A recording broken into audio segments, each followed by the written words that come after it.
Welcome to another episode of The Road Truth. As always, I'm your host, BX Bad Boy. And today, Christmas.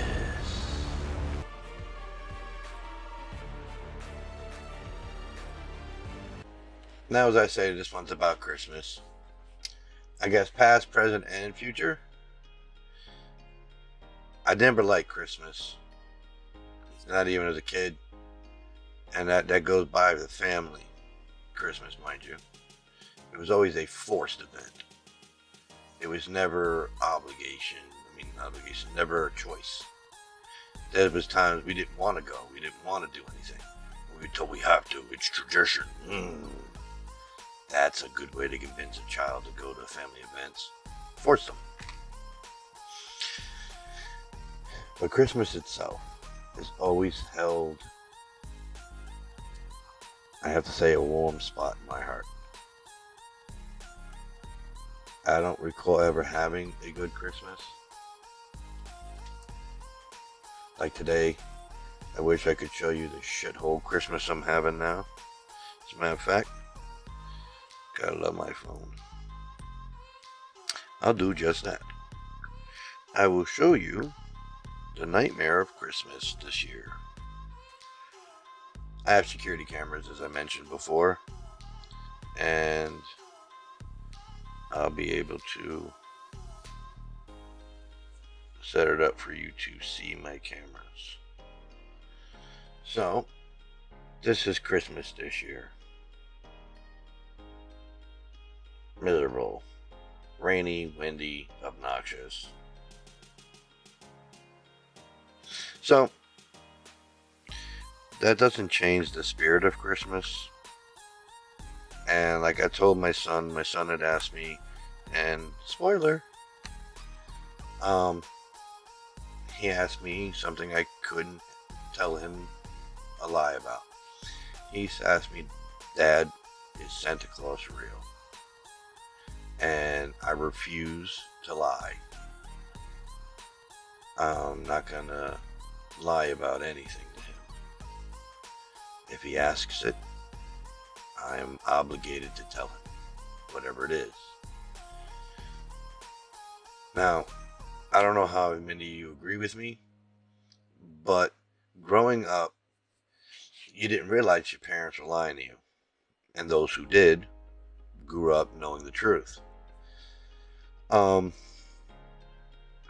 still hold a little resentment towards my parents throughout my life after I found out the truth. That if they can lie to me, then they can lie to me. Or better yet, they did lie to me. It means they will lie to me. So I always harbored like this much of distrust in anything they ever said, outside of normal children stuff. No child listens and believes their parents until they burn their finger after being told don't touch. I'm talking about anything they've ever said. Growing up, had a bit of skepticism because I realized they've been lying to me my whole life. Now, I'm not even mentioning the whole Santa Claus thing as the lie. The lie that I needed to behave for this magical, invisible man to show up at my house and put presents there that never showed up, no matter how well I behaved. And the reason why I didn't show up, because I grew up in a poor family. And what happens with a poor family? They can't afford gifts for most of their family. I'm a poor family. I got one gift from my son this year because that's all I could get. It's all I could afford. And unfortunately for me, it's one of the gifts he desperately asked for. Now, is it a good idea to get it for him? Probably not. But boys will be boys. So I never told my son if he didn't behave, this omnious creature is going to bring gifts to him or not. That doesn't make any sense. And it also takes away my play in the matter. So my son would have been told to trust in this magic being and blame him for denying my son anything. And on top of it, like this year, if I didn't find the gift he wanted and could have afforded it like I did because it wasn't that expensive, and he got nothing, what does that say to him? If he was a perfect child, what does that say to that child? You must have done something wrong that you got no gift, not even from daddy. I think that's a little twisted. Now, not maybe not so many families are in the financial straits I'm in. I mean, during COVID, I'm sure they are, but on a normal basis, then probably not.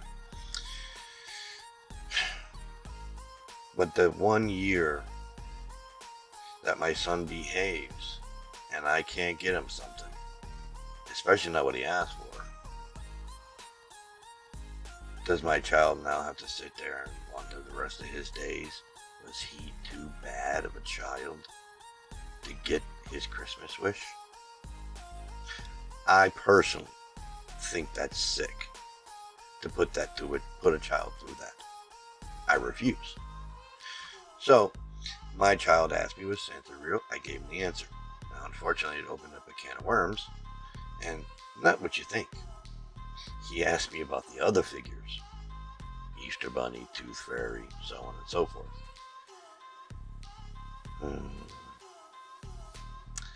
Well, someone doesn't like the fact I broke that.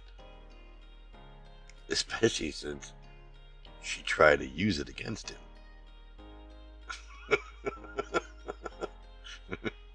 While I was on the phone with her and him, well, he was on the phone, it was on speakerphone, and I think we were all talking, I don't know, it doesn't matter. He was misbehaving of some kind, and she threatened, if he doesn't behave, Santa's not getting him anything this year. Now, this is after he asked me the question and knows the truth. I'm sorry. I got to revel in her getting busted by her son. Or our son. In this case, I'll use it as her son. She tried to bribe or blackmail or make him feel guilty for his behavior by using Santa Claus, and it backfired. And unfortunately for her, that was my fault. Or my doing. I don't think it was wrong. So he starts saying, Mommy, you're Santa Claus. So you're not going to give me any gifts? She's, oh, her whole world. Because she couldn't put the heat on some magical guy that he's going to ruin my son's Christmas if he doesn't behave.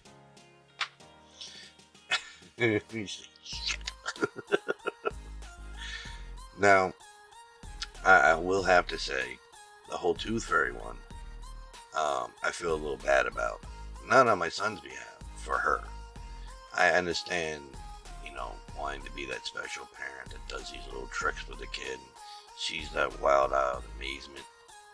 She was playing the Tooth Fairy, and now that he knows the truth, that she's the Tooth Fairy, it ruins it for her, and I do feel kind of bad. It doesn't ruin it for my son. He turned around and said, Mommy, can I get more money this time? He's trying to extort money out of her for the next tooth. My son still believes in Christmas.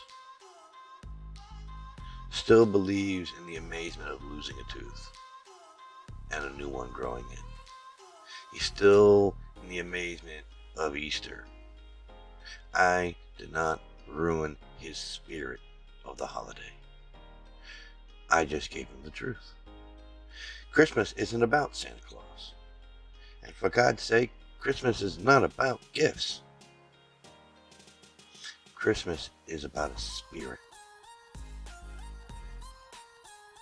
Yours and mine. Plain and simple. The gifts are just secondary. Easter is about the spirit, not about a bunny and some fucking eggs. The Tooth Fairy is also about the spirit,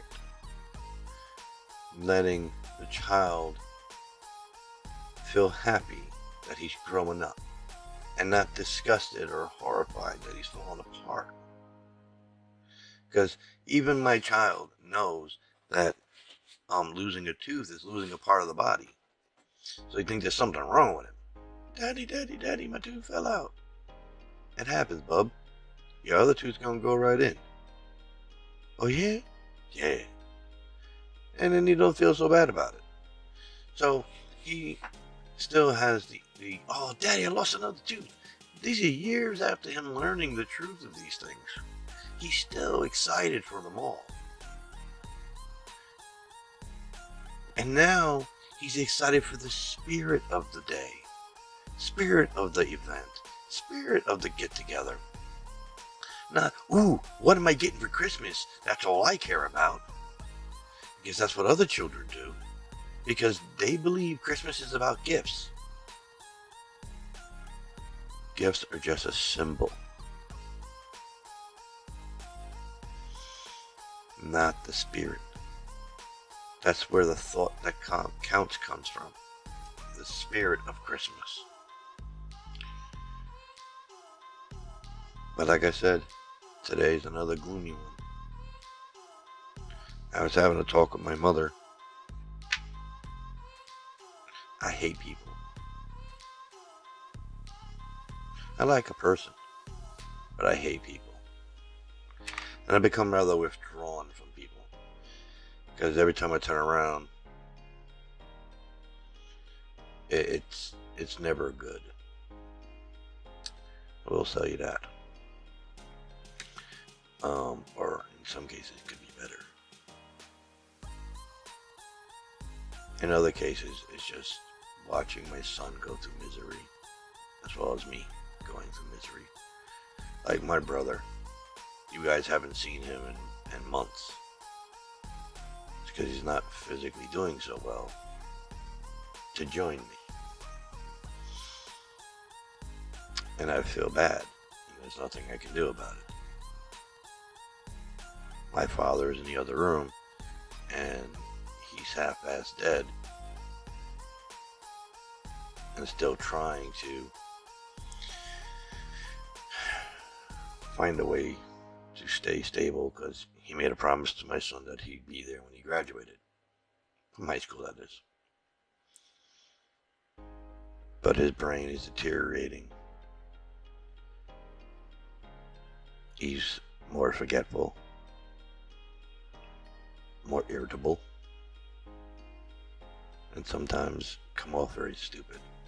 And it's hard to understand or deal with it as a sickness or a condition, or even age, when he's been dumb my whole life, in comparison to smart. Always thinks he knows better. Always thinks he has the answers. I tell him I talk to the doctor. The doctor don't know what they're talking about, but I do. What? So you tell me that doctor went to school for 12 years to study said condition, said medicine. You know more about it than they do? Oh, okay. That's his answer to everything. Nobody knows anything but him. So he's always come up rather stupid. So it's difficult to tell, is that the old age and condition, or just his normal him? There's a thin line, I'll tell you that much. But like I was saying, I can't remember a good Christmas. I remember good things that have happened during Christmas. You know, like moments within the day, moments within the season. It never took away my spirit of the day, though. I still believe in it, and I still teach it to my child. But the day was ruined for me.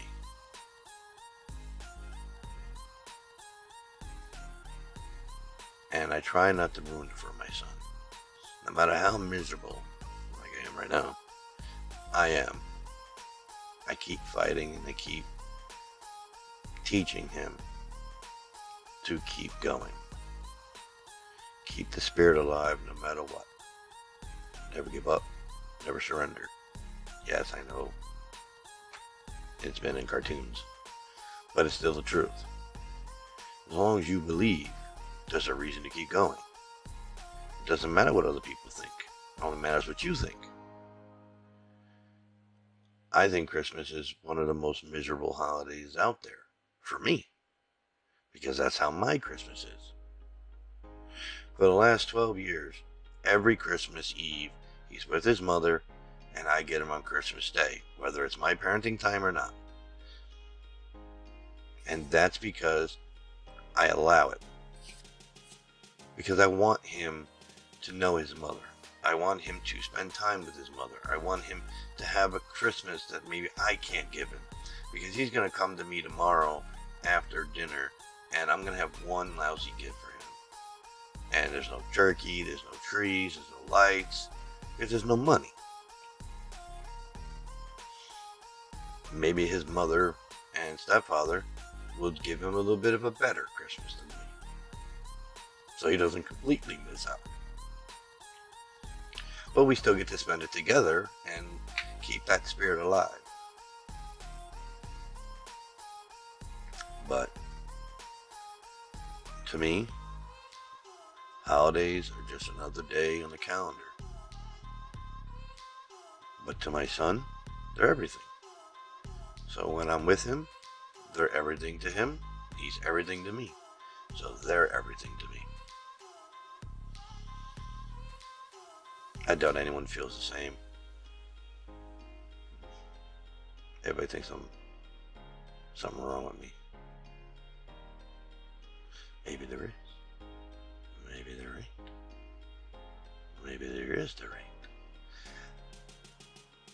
I'm cold. And it's because I don't like playing games. So I'm blunt and to the point. I'm not going to tell you something and sugarcoat it just because I need to either sound like I'm something I'm not, or I want you to be happy when I don't really give a shit. No. I follow a moral code. It's that simple. I take care of my father because it's the right thing to do. I take care of my son because it's the right thing to do. I respect people because it's the right thing to do. I eat because it's the thing that needs to be done. Do I care to eat? No. Do I love to cook? Yeah. Weird, isn't it? I have become more distant to the world around me while being in it. Because you ever feel this way? Be in a room full of people and still feel alone? I'm sorry if you ever felt that way. Because I'm sorry I feel that way. But over the last 41 years, I've been in many rooms with many people and still felt alone. And that includes family events. I've been the black sheep my entire life, no matter what I've done or not done, what I've tried, what I didn't try. I've always been labeled the black sheep.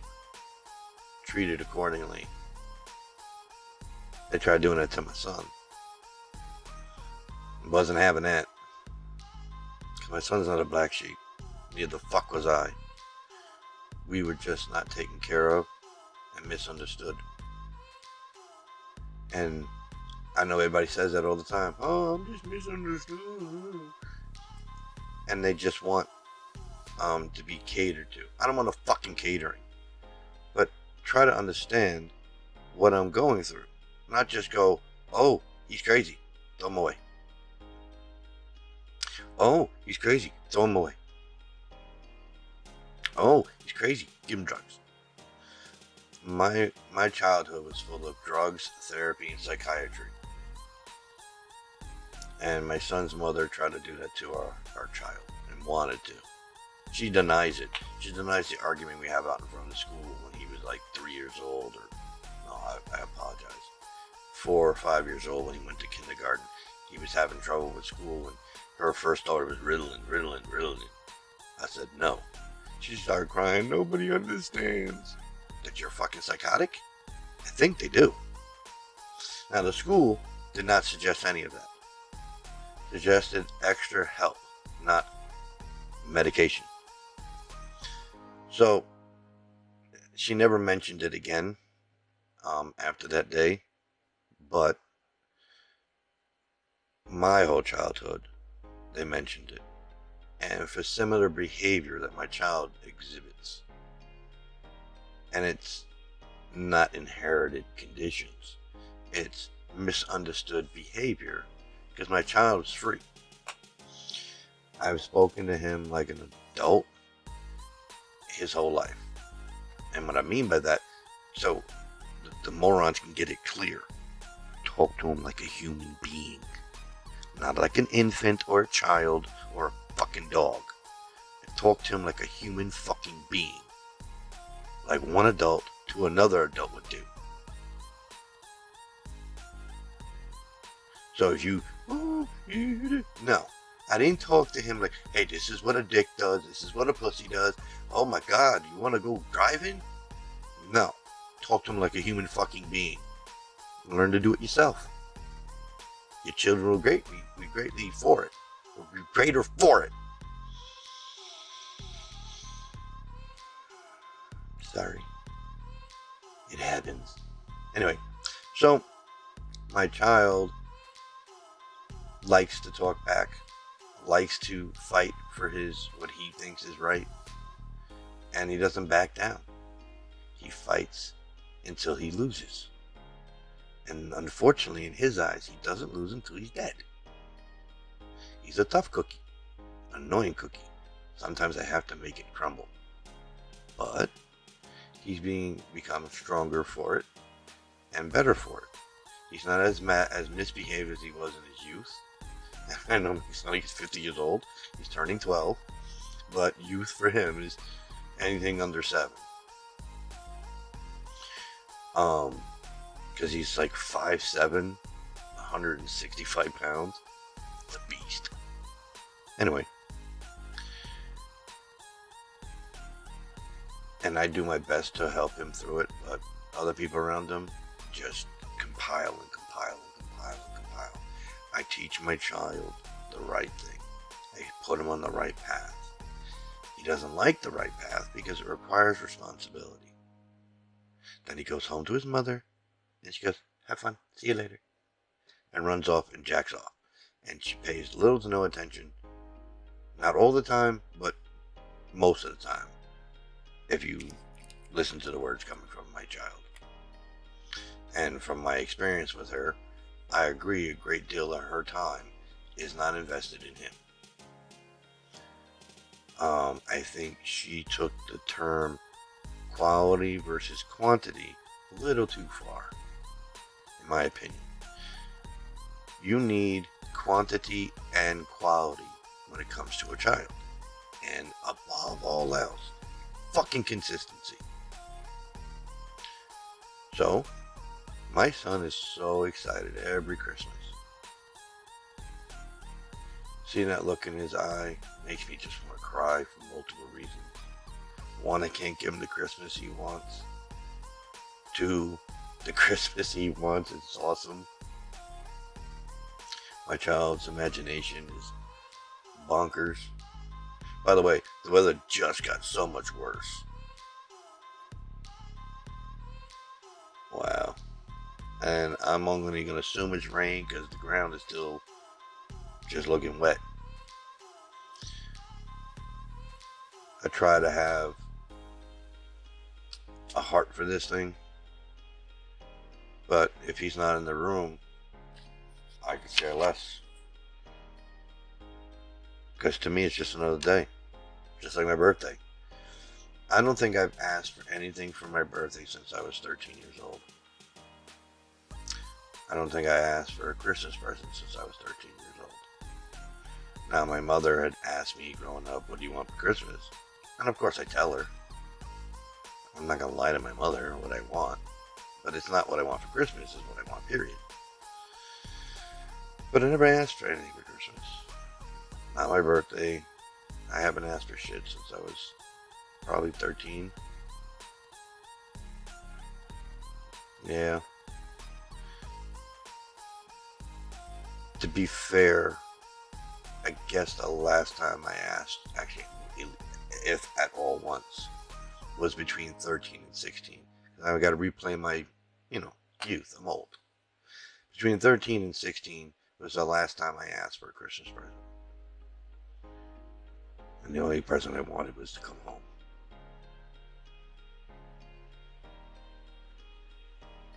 Did I get it? No. I did get one present. I begged my father to pick me up from the fucking private school I was in. And no, it wasn't a Richie boarding school. It was that's where you put the bad, crazy kids school. So, not privilege, government. And he drove all night and got me to my mother during his time before the ball dropped on New Year's Eve. It's the one thing I'm grateful for him for. That's a real small thing in comparison to the rest of the shit he put me through. But that was the one thing I could recall asking for, and I was like 15 years old, maybe 14, and I begged him to take me to my mother. I was like, you sure you don't want to come home with me? No, bring me to my mother. I want to be there before the ball drops. So, he did it. Almost killed me, and that was because of his driving.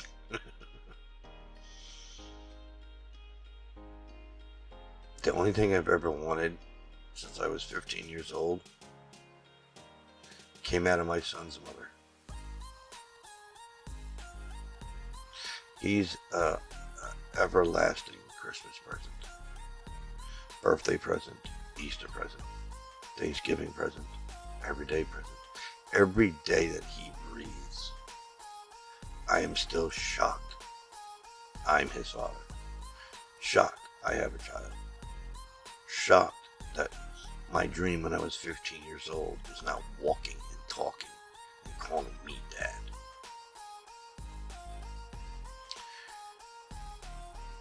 He amazes me every day. Just being him. Same thing with cars. Same thing with these lights in front of me. Same thing with this microphone and camera. I'm still amazed that I can take me and send it through the internet. Like, it's still amazing to me. Because I learned not to take these kind of things, these amazements, for granted. The true meaning of Christmas. And I taught my son the same thing. Don't take any of this shit for granted. One day you could be up, and the next day you could be down.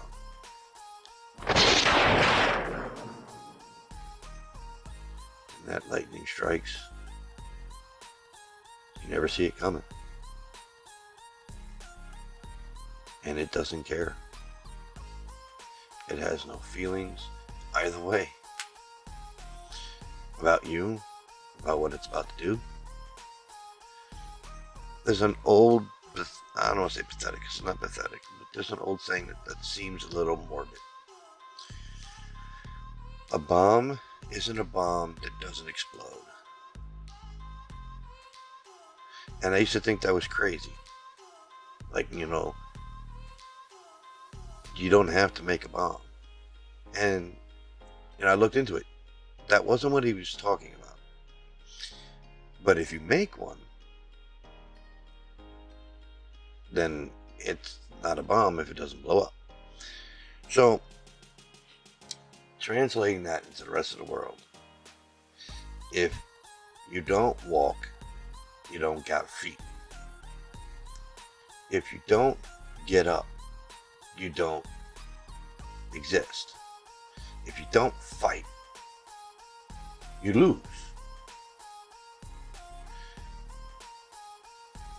It's the mere concept. It's a little bit morbidly put, but it's not about hurting people. Because not all bombs hurt people, not all guns hurt people. Because I've shot targets. with my 45. And if I said the same statement about a bomb to a gun that's not fired is not a gun. Would you go, oh my God, oh, he's crazy? Of course not.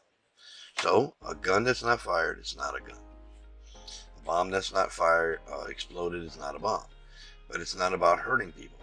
It's about things aren't doing what they're meant to do, then they aren't what they say they are. Like President Trump isn't a president over United States because he has to act like one. He hasn't. My father isn't a father because he didn't act like one. My mother did her best with what I gave her because I was a nightmare. She was a mother. Was she a great mother? No. Was she a good mother? Yes. Would I want another mother? No. Do I want another father? Yes. We'll just leave it at that. So, you want to be a thing, you gotta be the thing. Plain and simple. If you aren't the thing, then the thing isn't you. So you can't say it. On that note, it's, let's see, 1:28 my time. Not like anyone's gonna watch this anyway. The last video has only got 1 view and it happened to be me. But Merry Christmas to all that it matters to. And hope you guys have a better Christmas than I have.